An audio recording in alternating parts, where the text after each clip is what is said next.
On a storm-soaked night at the edge of the Pacific, a retired police officer stumbles upon a massive, scarred German shepherd being sold for pocket change in the shadows of a forgotten market. What drives a man to rescue a dog marked by more battles than barks, only to discover the animal holds secrets even darker than his own? As haunting memories and buried wounds draw them together, one question lingers. If you could save a soul lost to the world, would you risk your own peace to offer them a second chance?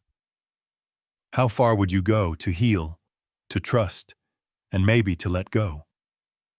The rain had not let up for days along the mouth of the Columbia River, where Astoria clings to the continent with its cluster of salt-rusted docks and wind-hunched houses, all of them wearing the gray of a Pacific Northwest winter like a second skin.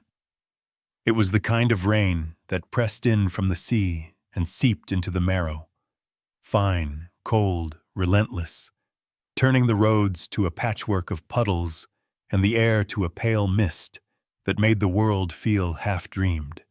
Walter Briggs pulled his cruiser to the curb on Marine Drive, just as the last of the daylight bled into the river and the sodium lamps flickered to life over the harbor.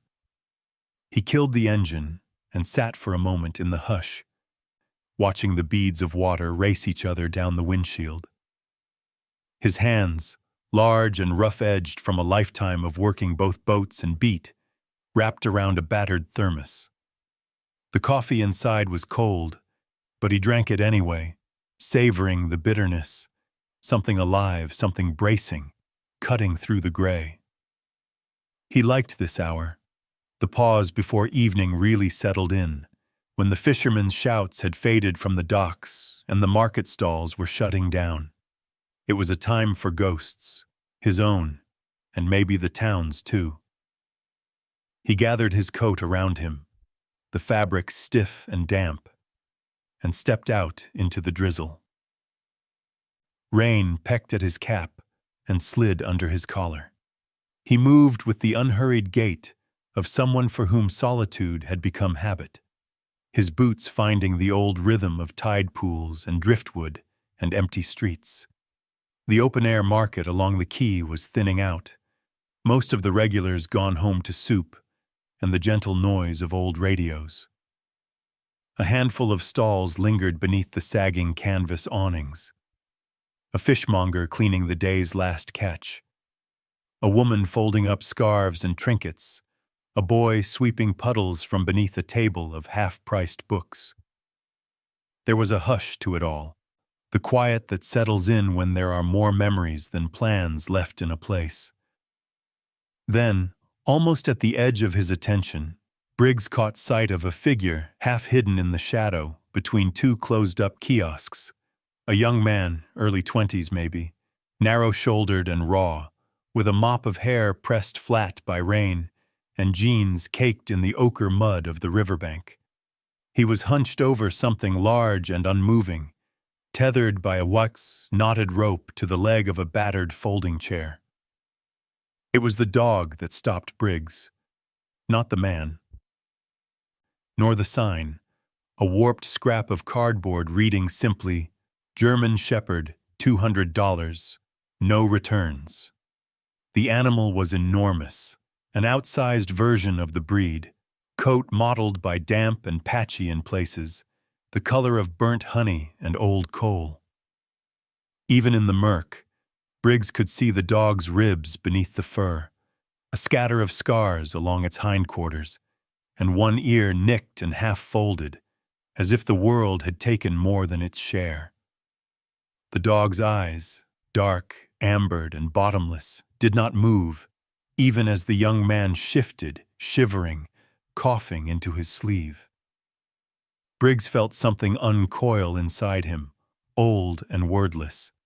He remembered, for just a moment, the hush of the beach at dawn, the feel of his father's calloused hand, the taste of fear and salt when the sea took something it shouldn't. He watched as the young man tried to rouse the dog, jostling the rope, whistling through cracked lips. But the animal remained motionless, its gaze fixed somewhere past the world, past the rain, beyond even the hope of rescue. He approached without meaning to, drawn by something as simple as silence. The dog did not flinch. Its eyes followed the rain down, the streetlights up, Briggs's boots as they slowed in the muddy gutter. He read the sign again, saw the trembling of the young man's hands as he reached to untie the knot. "You selling him?" Briggs asked, voice just above the hush of rain, neither friendly nor unkind. The man nodded, eyes darting. "Yeah, he's a good one. Just too much dog for me." He didn't meet Briggs's gaze. Briggs studied the dog. Its breathing was deep and even, but the tension in its frame spoke of endurance, not calm. He noticed how the animal's paws, wide, splayed, dirty, curled just so as if bracing against some future hurt. There was no wag, no whine, not even the faintest twitch of anticipation. The only movement was a slow, almost imperceptible lift of the chest with every breath, and the relentless rain tracing the fur in thin, trembling lines. He reached into his pocket and found his wallet, pulling out $200 bills. The exchange was wordless, the young man's relief as sharp and bitter as the wind off the river. Briggs took the rope, feeling its roughness bite into his palm. For a moment, he hesitated, felt the weight of what it means to take on another living being, especially one so bruised by the world. The dog stood, slow and deliberate, as if moving through water. Up close, Briggs could see the cloudy film over one eye, the way the dog leaned away from the noise of a passing truck, muscles coiling, untrusting. Yet when Briggs turned toward home, the animal followed, silent, immense, the rope slack between them. They walked through the rain together, a man and a dog with no words left to spend, passing beneath the old lamps, past shuttered windows, along the edge of the town where the river met the sea. Somewhere behind them, the market faded into darkness, and the only sound was the hush of water and the slow, measured footsteps of two wanderers, each carrying more story than they could bear. Why would a dog like Bear, a creature made for work, for loyalty, for belonging, end up abandoned beneath the trembling light of the market, his body marked by old battles, his eyes speaking of both wilderness and surrender? What past drove him here? And what future had Briggs unwittingly tied himself to on a night when the world offered nothing but rain? Rain clung to the eaves and window panes as Briggs led Bear away from the dissolving lights of the market. They walked side by side, not as master and companion, but as two castaways brought together by circumstance more than choice. Every street lamp carved pools of golden light across the wet asphalt. Their shadows moved together, briefly joined, before breaking apart again in the hush between footsteps. The walk home was longer than Briggs remembered, or maybe it was only that the silence between him and the dog stretched time, making each block feel measured and watchful. Bear kept his distance, not pulling, not lagging, just a presence at the end of the rope, silent and immense. Briggs glanced down more than once, half expecting the dog to spook or strain, but Bear walked with the solemn patience of someone who'd been led through many nights and always found the ground beneath his feet unchanged. Their breath steamed in the air. Briggs became aware of his own pulse, faint, persistent, sometimes skipping when the cold crept under his coat. He knew his doctor's warnings, the advice to rest, but habits die slow in old bones, and tonight, something heavier than fatigue pulled him forward. The house appeared through the rain, perched near the edge of a low bluff above the sea. Light from the porch lamp stretched across the yard, catching the slanting rain, turning each drop to silver. Briggs paused at the gate, letting Bear catch up, noticing again the scars and patches on the dog's coat.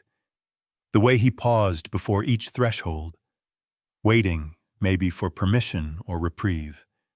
He unlocked the door and stepped inside, the familiar scent of salt, coffee, and old wood wrapping around him. Bear hesitated at the threshold, paws planted on the welcome mat, nose lifted, reading the air as if searching for warning or memory. Briggs stood aside, silent, and waited. In time, Bear entered, body low, movements deliberate, head sweeping left and right, scanning the shadows of the narrow hallway and the golden glow from the kitchen. No barking, no sniffing of every corner. Bear moved like a ghost who already knew the shape of things he'd lost. He made no effort to claim space or seek attention. Instead, he lay down beside the window. Long body stretched toward the faint, distant rush of the tide. Briggs hung his coat and hat, standing quietly, unsure if he was more intruder or host. The sound of the rain softened against the glass, and somewhere a clock ticked, lonely, steady. He fetched a towel and, kneeling nearby, reached out, slow, cautious. Bear did not pull away but flinched slightly at the first touch, breath hitching. Briggs worked the towel gently over the dog's back, tracing old scars beneath the sodden fur, careful not to press too hard. When he reached the neck, his fingers brushed something rough beneath the thick coat. A ridge, neither fur nor skin, but something carved or burned, half hidden beneath years of growth. He stilled, hand hovering, and Bear shifted, eye rolling back as if expecting pain. Briggs withdrew, unwilling to probe further now. He left the towel folded on the floor and went to fill a battered metal bowl with water, setting it nearby with a handful of dry food. Bear did not approach. Not even hunger brought him closer. Instead, he watched the door, the window, and finally, the flickering reflection of Briggs in the glass. Time passed, measured in the drip of water from the dog's coat, the slow warmth creeping from the old baseboard heater. The way loneliness changed shape when shared. Briggs busied himself with small rituals, hanging up his keys, stacking the paper by the radio, filling the kettle for tea, all the movements of a man who keeps his own company out of habit, not comfort. The rain beat on, insistent. Bear never closed his eyes, even when he shifted his massive frame to curl nearer the radiator. Briggs sat at the table, hands wrapped around his cup, watching the dog as one might watch a wildfire smoldering, fascinated, uneasy, unable to look away. In the hush, a distant sound cut through, the mournful wail of a freight train horn from the rail yard near the harbor. At once, Bear's body stiffened. The dog rose, muscle and bone tense, and stared toward the unseen tracks. For a moment, something like fear, no, memory, lit in his one clear eye. He turned, paced the length of the window, tail held low, paws soundless on the floorboards, then lay down again with his nose pressed to the floor, breath coming fast, as if bracing against an old pain. Briggs watched, heart caught. He understood the power of sounds to unlock doors best left closed. He recognized in Bear's stillness the same defiance and exhaustion he'd felt in his own skin, long ago, when grief made every comfort foreign and every quiet moment a test. He wanted to speak, to ask questions. What happened to you? Where did you come from? But the words dried up, unspoken. Instead, he sat beside the window, staring out into the rain, listening to the slow settling of the house and the shallow, haunted breathing of the dog. They waited there, together, not for answers, but for the shape of the question that would make sense of their meeting.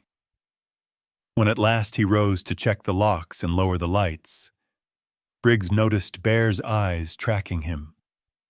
Not expectant, but simply aware.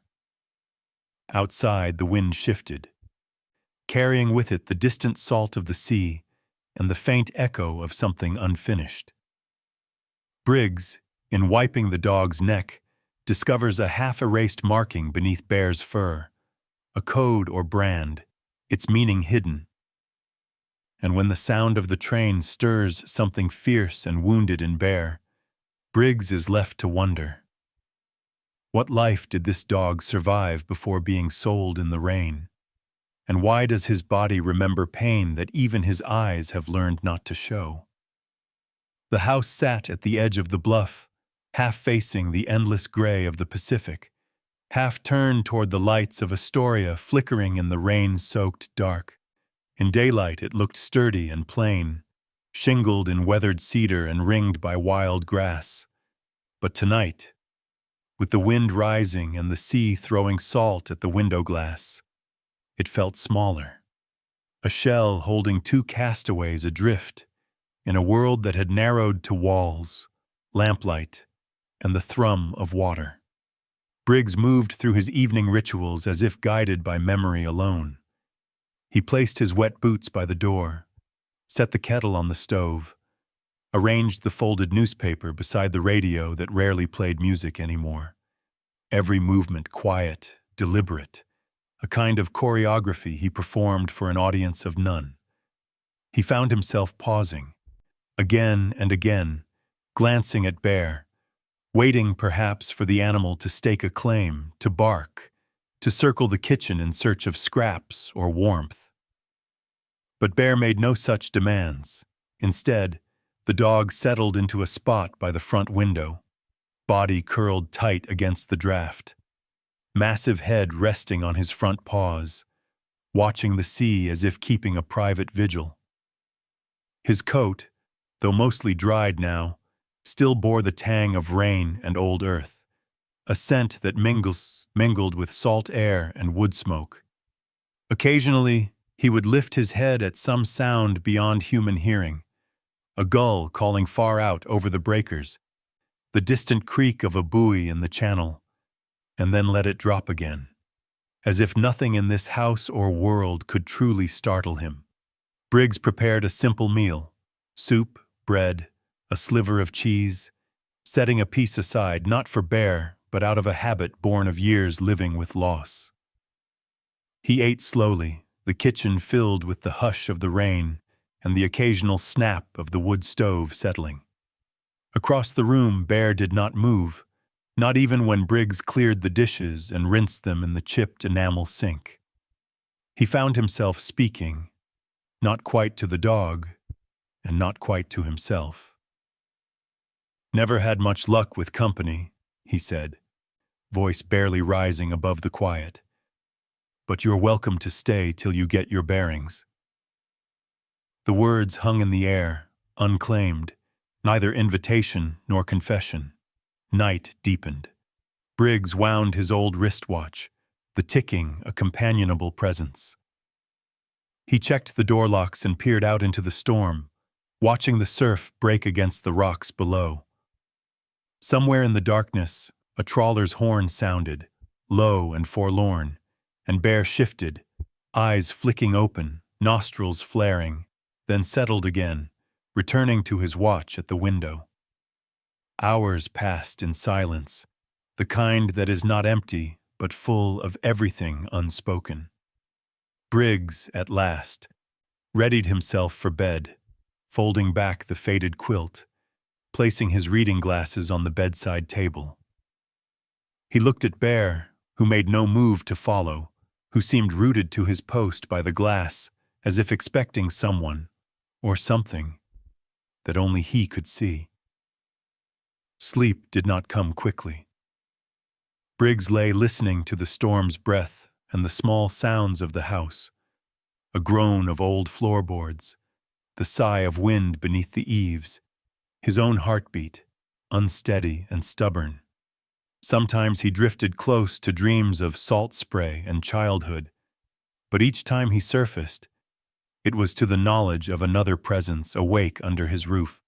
Sometime after midnight, he heard it, a soft, persistent scratching, not frantic, but searching. He rose, feet cold against the wood, and padded into the hall. In the dim spill from the lamp, he saw Bear at the door, pawing gently at the edge of the faded rug that lay just inside the threshold. Briggs knelt, uncertain. Bear did not shy away. Instead, the dog pressed his nose to the worn fabric, then looked back at Briggs, holding his gaze with a quiet insistence. Briggs hesitated, then lifted the rug, revealing a faint indentation in the floorboards, a memory nearly forgotten. Years ago, he had buried a small box there, a keepsake from his son's childhood, a tin whistle, a marble, a photograph in a plastic frame. He hadn't thought of it in years. The sight of Bear finding the spot, so precisely, so surely, sent a shiver through him, as if the past had risen up through the cracks in the wood, summoned by the presence of this battered dog. He did not ask how the animal knew, nor what impulse had driven Bear to scratch there in the night. Instead, Briggs sat beside him on the cold floor, hand resting lightly on the dog's back, both of them caught in the quiet that falls when the world reveals just a sliver of its secret, and then waits.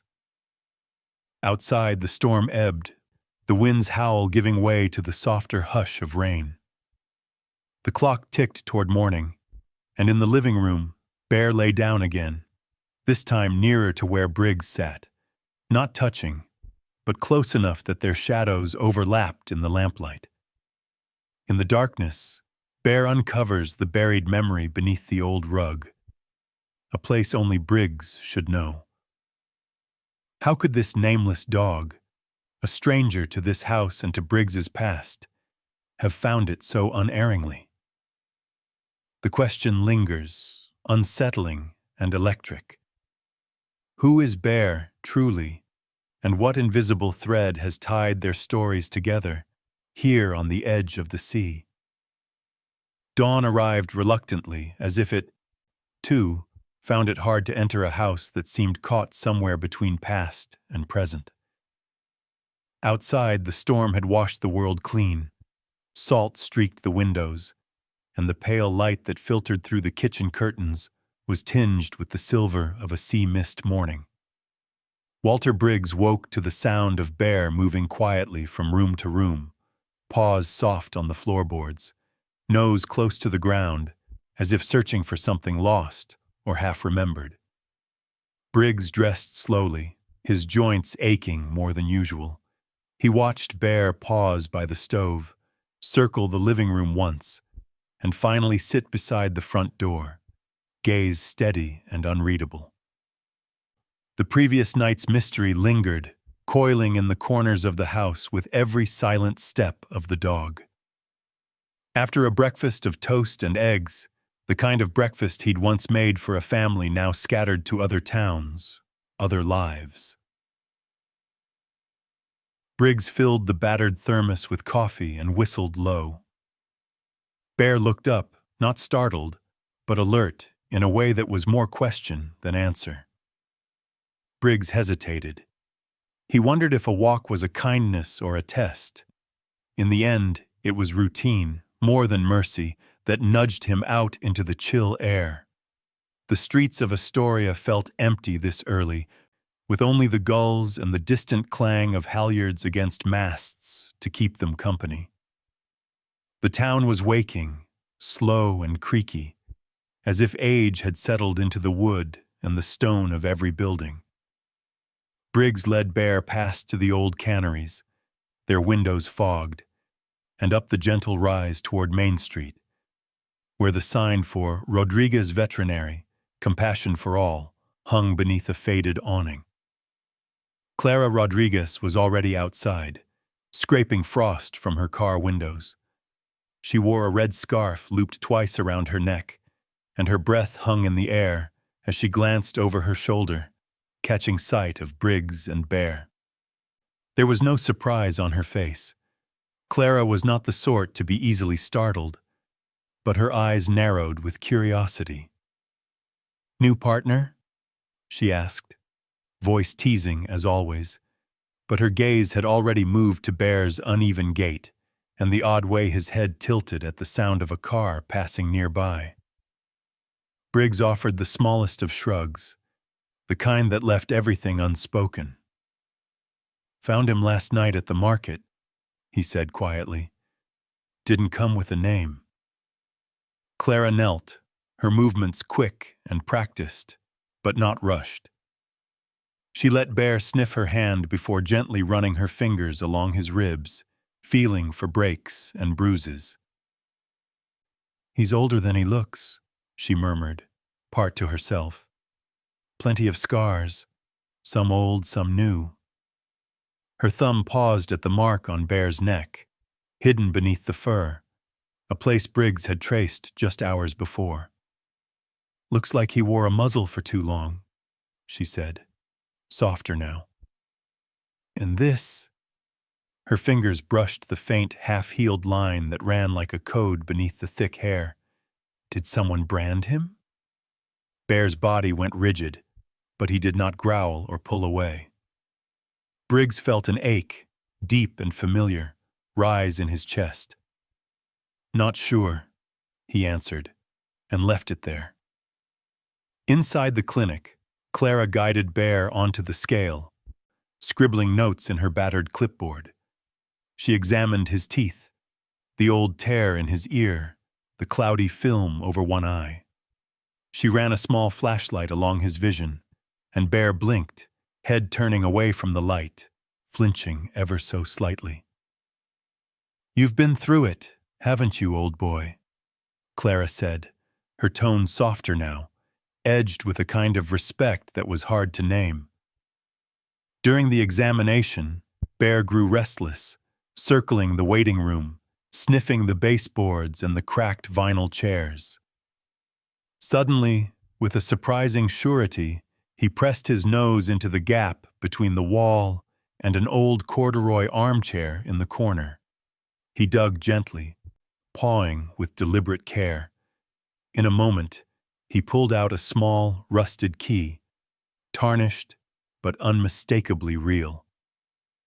Clara froze, brows arching in surprise. Briggs stared. He recognized the shape, the weight. It was a key to an old lockbox from the days when his father worked the docks. He'd lost it years ago, assumed it gone with a move or a careless hand. Clara inspected the key, rubbing away grime.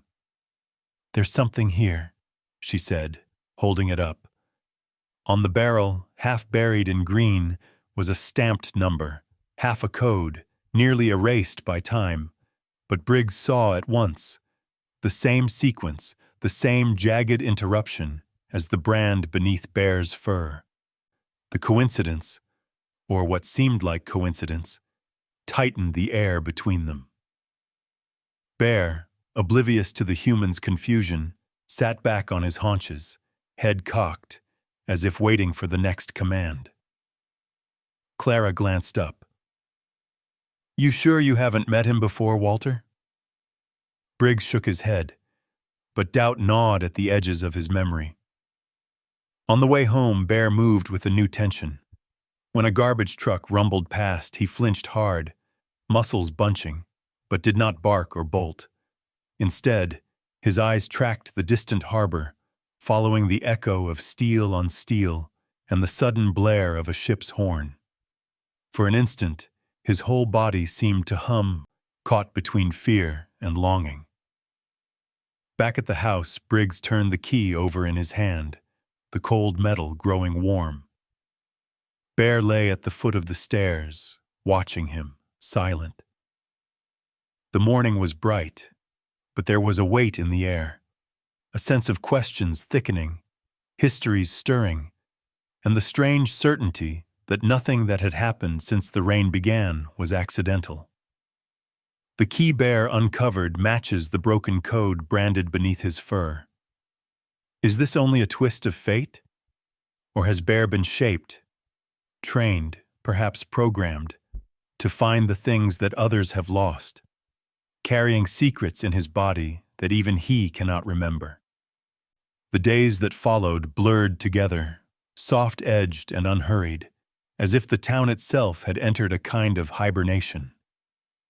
Rain came and went. Morning fog rose from the river, threading through the pines and drifting over the narrow streets. Life continued at a quieter pitch, mail arriving late, boats creaking in the harbor, the sound of wind rattling the glass in Briggs's kitchen. Walter Briggs found himself falling into new patterns without meaning to. Each morning, he brewed coffee strong and black, poured a little into a saucer for Bear, and watched as the dog sniffed but never touched it. He set out food and water, always in the same spot. Bear only ate when Briggs was out of sight, leaving not even the smallest mess behind. They began to walk together, always at the same hour, as if some clock only Bear could read dictated their schedule. They would cross the brittle grass yard, down to the gravel path that skirted the bluff, and out toward the Astoria Megler Bridge. Sometimes the wind was sharp enough to sting Briggs's cheeks, and Bear would press closer, body angled into the weather, a silent shield. At the base of the bridge, Bear always stopped. He'd stand very still, head raised, eyes searching the edge of the forest beyond, as if measuring the distance to some invisible destination. Briggs learned to accept the dog's silences, his peculiarities, how Bear never barked at passing strangers, but would flatten himself low if a child's laughter echoed from the park, how he would lie beside the back door whenever it rained, pressing his face against Briggs's boots, unmoving until the clouds broke. How, during the quietest hours, Bear would circle the living room, nose to the floorboards, mapping the house's every seam and shadow, as if searching for a way back into an older life. At times, Briggs caught himself talking to Bear, more habit than hope. Small things. The weather, a headline in the local paper, the price of salmon down at the dock. Bear would look up, one ear cocked, and hold his gaze just long enough that Briggs felt, for a heartbeat, understood. In those moments, the house felt less empty. It wasn't comfort, exactly, but it was something close. When Briggs's heart raced, those sudden, sharp beats that left him breathless on the couch, Bear would rise, cross the room, and sit at his feet, gaze steady and grounding. Briggs didn't tell anyone about those spells. He learned to rest with the dog's weight close by, to time his breathing to the rise and fall of Bear's chest. There was a dignity in Bear's presence, a steadfastness that spoke to something ancient and unbroken. One afternoon, wind rattling the loose pane in the sunroom, Briggs sat reading by the window while Bear watched the gulls wheel and dive over the bay. The light was gentle, a rare offering. Bear rose, crossed to where Briggs sat, and very deliberately placed his head against the man's knee. Briggs let his hand rest on Bear's fur, the warmth beneath the scars, a small, private reassurance. Evenings brought a hush over the house. Briggs would tune the radio to old jazz or ball games, sometimes nothing at all, just the static and the tick of the mantel clock. Bear would curl in the space between the hearth and the door, eyes open, always listening. The world shrank to lamplight, breath, the slow and necessary act of staying. But in the night, old shadows lingered. Briggs woke once to the sound of scratching. Bear, caught in the throes of a dream, paws twitching against the floor, breath quickening. Briggs knelt beside him, calling softly. Bear's eyes flew open, wild with a momentary fear, then slowly cleared. He whined, a thin, uncertain sound, and then, without warning, howled. Not a long, mournful note, but a low, broken cry that twisted in the dark. Outside, the distant blare of a ship's horn drifted up from the harbor, and Bear stilled, head tilted, listening with a longing that was almost painful to witness. Briggs reached out, fingers finding the ridged scar on Bear's neck, feeling the pulse flutter beneath the skin. When dawn came, Bear lay pressed against the door, as if standing guard against something only he could sense. Briggs moved through the morning rituals with a new gentleness, watching Bear out of the corner of his eye, asking nothing. That night, Briggs heard Bear whimper and claw at the floor, as if chasing something in his sleep, then suddenly howl as the ship's horn echoed through the town. What did Bear endure, in what distant place that even the sound of the sea can awaken such memories? The question lingers, unspoken. What story does Bear carry, and how much of it is written in wounds only the night can see? The air had changed. Maybe it was only the edge of spring coming on, the light stretching itself further into evening, or maybe it was something Briggs could not name, an unease that settled in his bones and turned every familiar sound into a warning. He noticed it first in the silence. The world outside his window grew quieter, the seagulls' cries farther away, as if the town was holding its breath. Briggs and Bear kept to their routines. Each morning, Briggs folded the newspaper and pocketed his keys with practiced precision, Bear already waiting by the door, gaze fixed and steady. They walked the narrow streets, past houses with peeling paint and yards full of crab pots, then down into the woods where the trail forked along the bluff. Bear's stride was different now, less of the wary drift, more purpose, nose down, every sense tuned to something unseen. The forest felt older in the mornings, mist pooled between the trunks, sunlight diffused into a shifting gray. Bear moved ahead, pausing now and then to sniff at a broken twig or a scatter of footprints where the mud was soft. Briggs followed, one hand brushing the rough bark of a Douglas fir, each step a meditation, each breath a counting of heartbeats. Then, on a Tuesday, a day like any other, but with a wind that smelled faintly of smoke, Briggs noticed the first sign. Near the house, pressed deep into the muddy verge of the driveway, was the print of a boot. Not his, not any of the neighbors. It was larger, wider, the edges fresh and sharp, the kind of print left by someone who did not care to hide. That evening, Bear grew restless. He prowled the porch, tail low, ears flicking toward the road, every muscle tensed. When Briggs stepped outside to check the latch on the gate, Bear stood with him, unmoving, body angled protectively between the house and the shadowed tree line. Even inside, Bear would not settle, eyes tracking every movement beyond the window, body coiled as if waiting for a command he could not remember. Briggs watched the dog with growing unease. He could not say what had changed, only that the safety of his small world felt thinner. That night, he heard a car pass by. Slow, engine low. Headlights flickering once through the blinds before the taillights vanished. It was a battered pickup, paint worn down to primer, the kind of vehicle that haunted small towns like a rumor. The next morning, a scrap of paper was wedged beneath the front door, a narrow, mud-stained strip torn from a ledger or a shipping manifest. On it, written in a hurried, blocky hand, was a single sequence of numbers. Briggs stared at it, his heart tripping once, then again.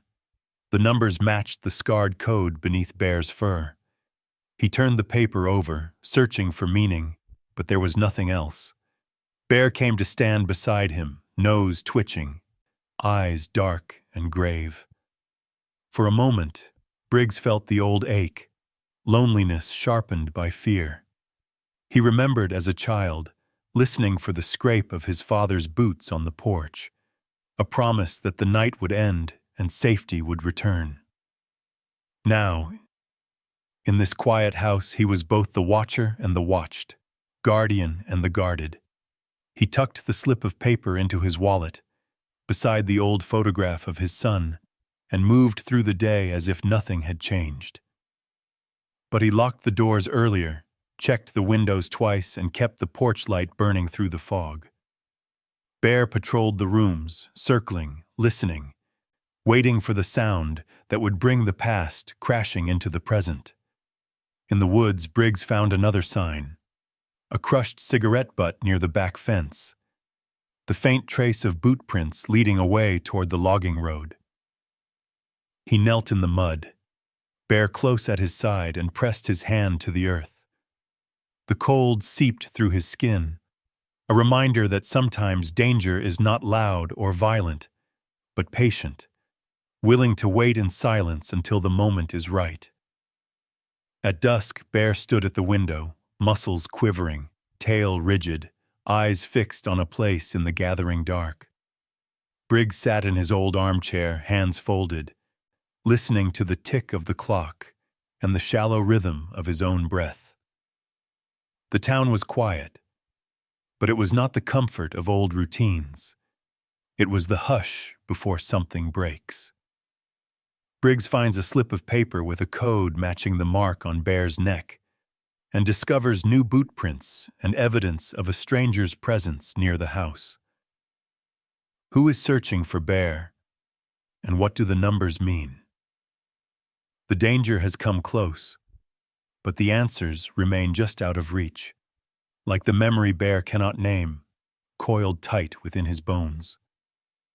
The storm broke just after midnight, battering the house with wind and rain that rattled the panes and pressed cold through every seam in the walls.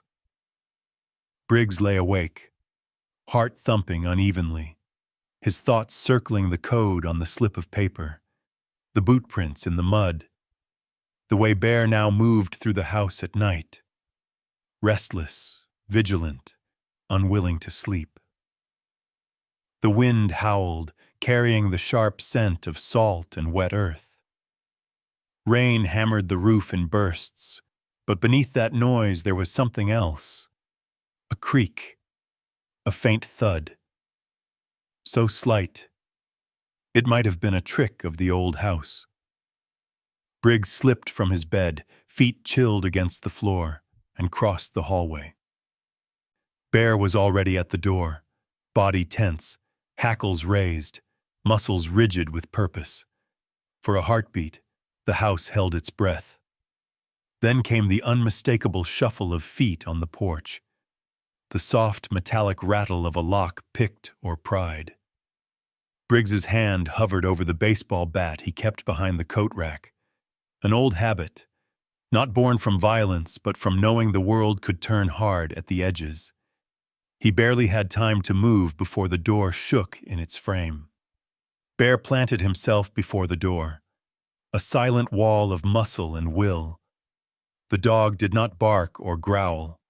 Instead, he waited, ears flat, body low, as if memory itself was stirring in his blood. The door cracked, the wood splintering just above the lock, and cold air spilled in, a stranger's breath on the threshold. A shadow moved into the hall, broad, heavy-shouldered, face hidden by a hood, hands gloved and steady. Behind him, another shape, leaner, kept watch at the window. The first intruder stepped forward, boot pressing into the pool of lamplight. Briggs saw the glint of a weapon, something blunt, a pipe or a tire iron. Time stretched and folded. Briggs, old injuries flaring, tried to plant himself between Bear and the danger, but the dog was already moving. Bear surged forward. Body low and fast, teeth bared, a sound deep in his chest like the memory of thunder. He slammed into the man's leg, jaws locking onto fabric and flesh. The attacker cursed, swinging wildly. Bear held fast, refusing to let go even as the man staggered backward, crashing into the wall.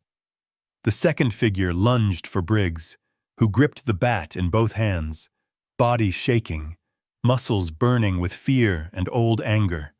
He swung, not to harm, but to block, to buy a moment's space. The bat connected with the intruder's arm, sending him stumbling. Bear shifted, releasing his grip only to lunge at the new threat, a blur of fur and violence. The room filled with chaos, the sounds of boots scuffling, glass breaking, the ragged breath of men who'd not come for talk.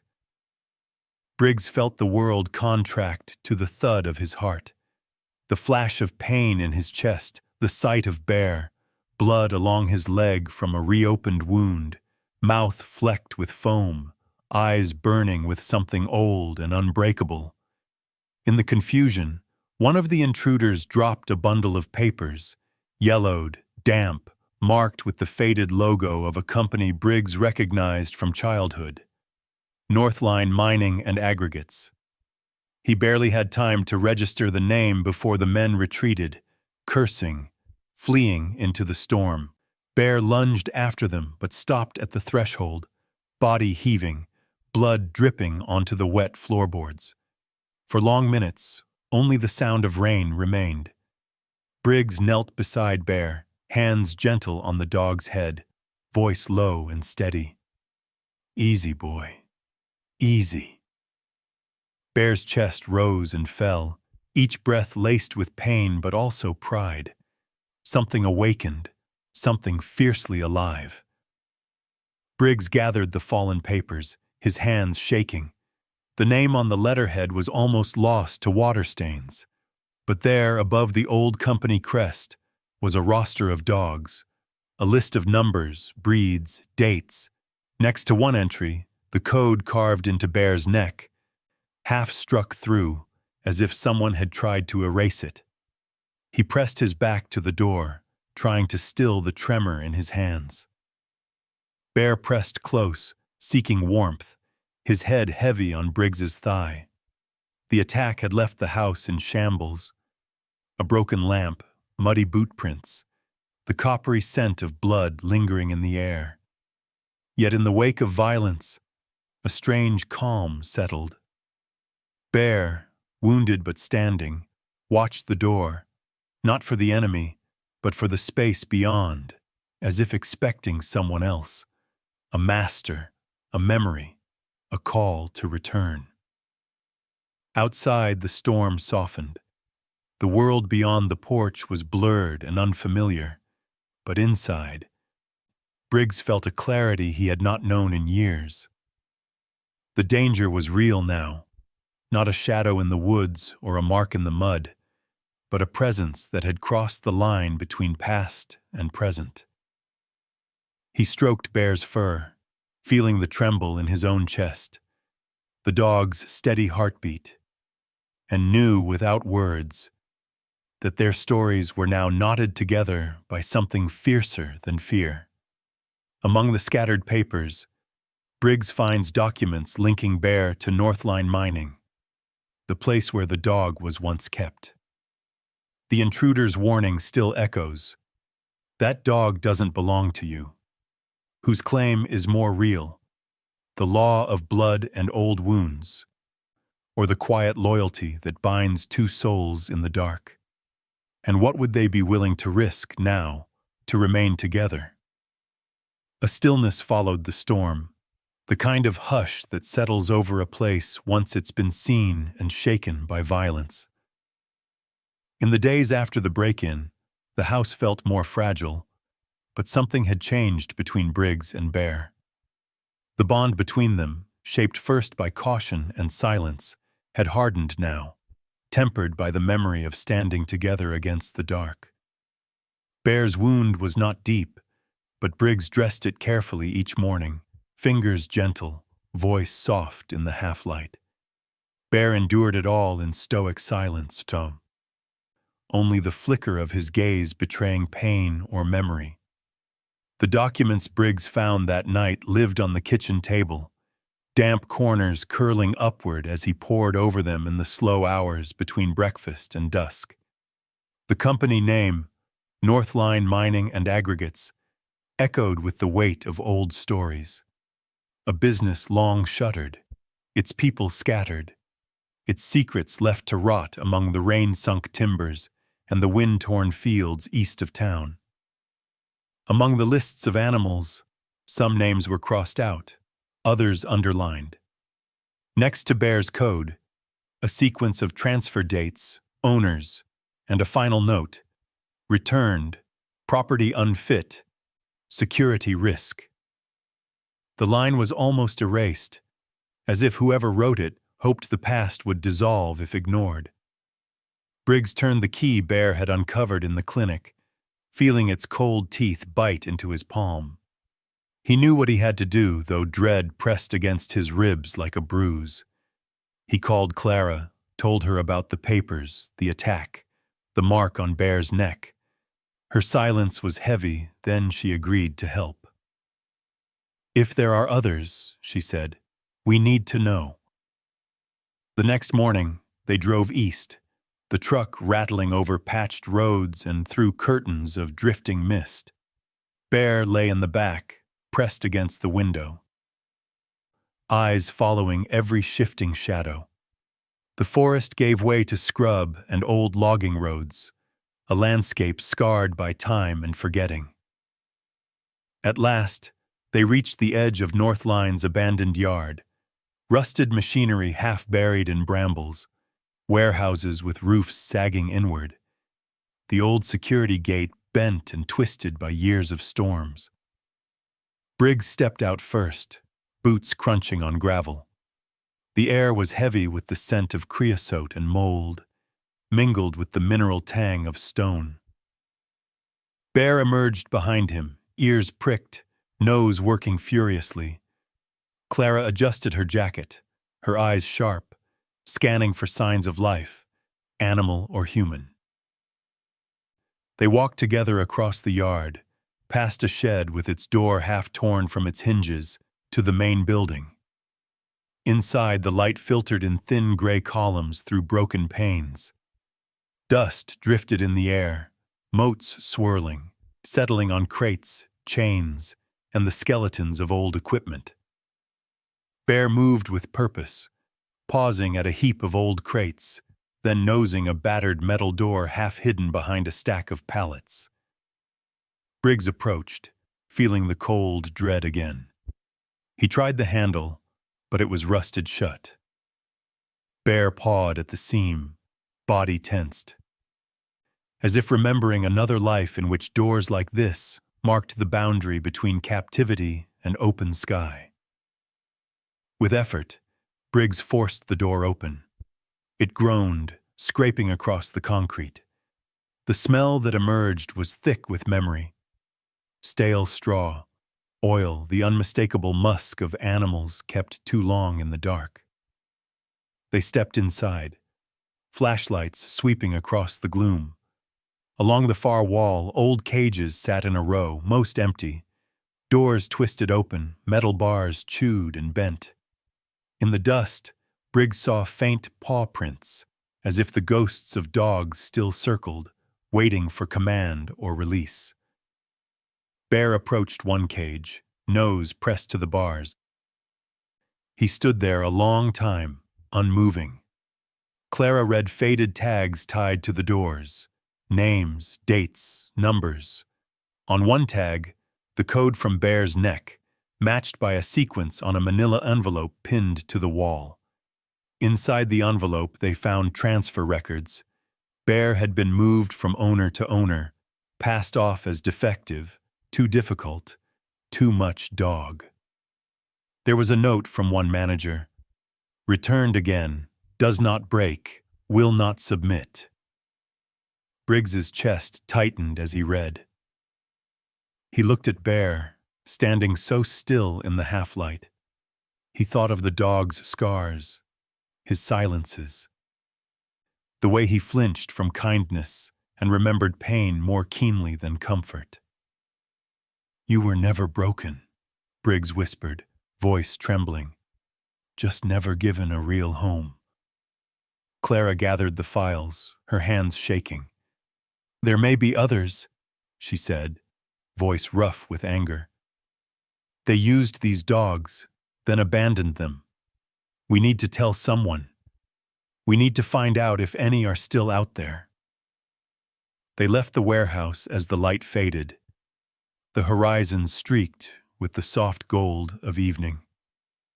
Bear walked at Briggs's side, head low, tail swaying just enough to brush the man's calf. The secrets of the past were not all solved, but something had shifted. The shape of loyalty, the weight of survival, the stubborn hope that comes from being seen and not sent away. Among the records, Briggs finds proof of Bear's many transfers, of being returned, never accepted, labeled as security risk. Yet no mention of a family, only transactions. Was Bear ever truly loved or only used? Are there others who need rescue, still out there in the cold, waiting for a kindness that endures? Spring came quietly to Astoria, first as a promise in the wind, then as sunlight that lingered longer on the salt-stained windows and dried the last bruises of winter from the grass. With the worst of the danger behind them, Walter Briggs and Bear settled into a kind of rhythm, not quite peace, not yet forgetting, but a life built on simple acts of care. Briggs spent his mornings sorting through the old papers recovered from Northline's ruin, making lists, contacting distant animal rescues and faded names scrawled on yellowed transfer sheets. Sometimes he reached an old handler who remembered Bear, though never by that name. They spoke of the big shepherd with the stubborn streak, the one who couldn't be broken. But most lines went silent, voices lost to time, their stories unfinished. Clara came by often, never unannounced, always bringing something, fresh bandages, a bag of biscuits. Once a battered harmonica she claimed calmed even the wildest patient. She tended Bear's wounds with a brisk gentleness, humming beneath her breath as she cleaned and dressed the fading scars. Bear, at first wary, grew used to her touch. He no longer flinched when hands reached for him. He would sometimes close his eyes, trusting the world would not hurt him in this place. The small house filled with new routines. Bear would wait by the door in the mornings, tail thumping softly against the floor, patient as Briggs laced up his boots. Their walks grew longer, venturing into old neighborhoods and even back to the bridge, where Bear would pause, sniffing the breeze, then look to Briggs as if asking for permission to hope. Some days they crossed paths with children who would watch the big dog with a mixture of fear and fascination. Bear, gentle but cautious, would keep his distance, though he no longer cringed at sudden sounds. In the evenings, Briggs sometimes sat on the porch with Bear stretched at his feet, both gazing out at the sweep of ocean that never looked the same twice. He found comfort in the dog's nearness, in the shared quiet. Sometimes he talked, a few words about the day, memories of the sea, or the aches that had settled into his bones. Bear would listen, breathing slow and deep, and on rare nights, he'd press his head against Briggs's knee, anchoring them both to the here and now. But healing was not only for the body. The quietest victories came in moments almost too small to notice. The first time Bear dozed in full view, unconcerned by footsteps in the hall. The morning he ate with Briggs in the same room, licking the last crumbs from the bowl with his good eye half closed in lazy trust. The day Clara caught Briggs humming along to the harmonica's wobbly notes, laughter catching in his throat, when Bear lifted his head and wagged his tail, just once but unmistakably, a declaration of belonging. There were setbacks, too. Nights when Bear would tremble in his sleep, whimpering at dreams only he could see. Briggs would wake, sit beside him on the floor, hand gentle on the dog's flank, waiting until the nightmare faded. He never pressed, never spoke the questions that burned inside him. What did you survive, old friend? How much of your story can I really carry? Clara urged Briggs to keep reaching out. To the authorities, the rescues, anyone who might know of other dogs abandoned or lost in the web of Northline's dealings. You're not just saving him, she said quietly one afternoon, as Bear lay between them on the grass. You're proving something. That survival is not the same as living, and that no one's beyond rescue if someone stays. The biggest change was the softening of Bear's spirit. He began to meet Briggs's gaze, not with caution, but with a searching, gentle steadiness. On the first true warm day of spring, Bear lay in the sun on the porch, paws twitching in dreams, tail stirring at every call of a gull. Briggs sat beside him, reading a letter that had just arrived. A plain envelope, no return address, the handwriting careful and unfamiliar. Inside was a photograph. A young girl, perhaps 8 or 9, with tangled hair and a wide grin, one arm draped around a German shepherd pup, a smaller bear, unmistakable for his one nicked ear and serious eyes. On the back, a single line. He saved me once. I hope he's safe now. Briggs stared at the picture, throat tight. He looked at Bear, who gazed back, then pressed close until man and dog were side by side, shadows touching in the long light. A letter arrives, unsigned, with a photograph of Bear as a puppy beside a smiling girl. The past, it seems, still holds one last secret. Someone who loved Bear long ago, and perhaps someone who waits to be found. Briggs wonders, are some connections unbreakable, surviving even distance, silence, and pain? Spring edged into early summer, and the sea at Astoria softened, less gray, more silver, sometimes even blue beneath the rare, wide skies. Briggs found himself rising earlier, drawn by the scent of salt air and the gentle sound of Bear's nails on the porch boards. The worst of winter was gone, but its memory lingered. In the healed scar along Bear's flank, in the neat stack of letters and old papers in the drawer, in the quiet hush that sometimes filled the rooms as dusk settled outside. On a morning bright and clear, rare as luck, Briggs brewed coffee and watched Bear pace the edge of the yard. The dog paused, ears angled toward the distant call of laughter, children, and then the hum of voices from the beach below. Briggs followed Bear's gaze. On the sand, a family was setting up for a picnic, a father hoisting a cooler, a woman spreading out a checked blanket, and a young woman, early 20s, hair the color of driftwood, smile quick and open, unpacking sandwiches. At her side, a little girl spun in circles, hair tangled by the breeze, a soft blue ribbon trailing from her wrist. Bear's posture shifted. He stilled, nose lifted, tail held at a hesitant, hopeful angle. Then, as if propelled by memory or longing, he broke into a slow, careful trot down the path that led to the dunes, glancing back only once as if asking Briggs for silent permission. Briggs hesitated, then followed, boots leaving deep prints in the damp sand. He watched as Bear approached the family, cautious but unafraid, stopping a respectful distance away. The little girl ran forward, arms wide, then slowed, uncertain, as Bear lowered his head and waited. The older woman called out, her voice warm with recognition and wonder. Briggs drew closer, heart thudding, each step a question. The young woman knelt beside Bear, reaching out with gentle hands, tracing the scar along his neck. For a long moment, the world seemed to hold its breath. Then she pulled a photograph from her pocket, the same one Briggs had received, worn at the edges, the ink smudged from many hands. "I always wondered," she said softly, voice breaking the spell. "He disappeared one stormy night, years ago.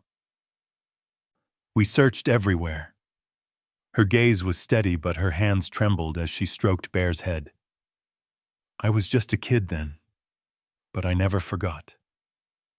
The little girl leaned in, cautious, and Bear, old soldier, survivor of so many storms, pressed his head into her lap. She laughed, a sound bright and ringing as the tide, and Bear's tail thumped in the sand, slow at first, then with something like joy. Briggs stood back, hands buried in his coat pockets, eyes stinging in the morning light. He felt the strange ache of happiness and loss, pride and surrender. Bear had found, if not a home returned, then at least the answer to a question written into his bones. The young woman looked up at Briggs, her expression soft with gratitude and something like understanding. "Thank you for keeping him safe," she said. He nodded, words failing him. "He kept me safe too," he finally managed. The picnic unfolded, blankets spread, sandwiches passed, the murmur of family voices drifting on the breeze. Bear lingered at Briggs's side, not quite ready to leave, but not restless either. He moved between the girl and Briggs, sitting quietly, content to belong to the present, to the touch of kind hands, the warmth of sun, the company of those who saw him whole. As the sun climbed higher, Briggs sat in the sand, Bear curled at his feet, both gazing out at the water where gulls wheeled and the river met the sea. The world felt spacious, washed clean, not perfect, but enough. Clara would arrive later, she always did, bringing news of other dogs found, other wounds healed, the slow work of making right what could be mended. Briggs found himself thinking, not of what was lost or what might have been, but of what he held. This day, this strange and beautiful companion, the sound of laughter and gulls and the heartbeat steady against his boot. He wondered if answers ever truly matter, or if sometimes the courage to keep someone beside you, dog or human, was enough to quiet old ghosts and give meaning to a single quiet season. In the warmth of that afternoon, as Bear lay sleeping, his breathing deep and easy, Briggs understood. Some wounds remain, some stories are unfinished. But there is peace in staying, enough to carry two souls side by side through one more turning of the tide.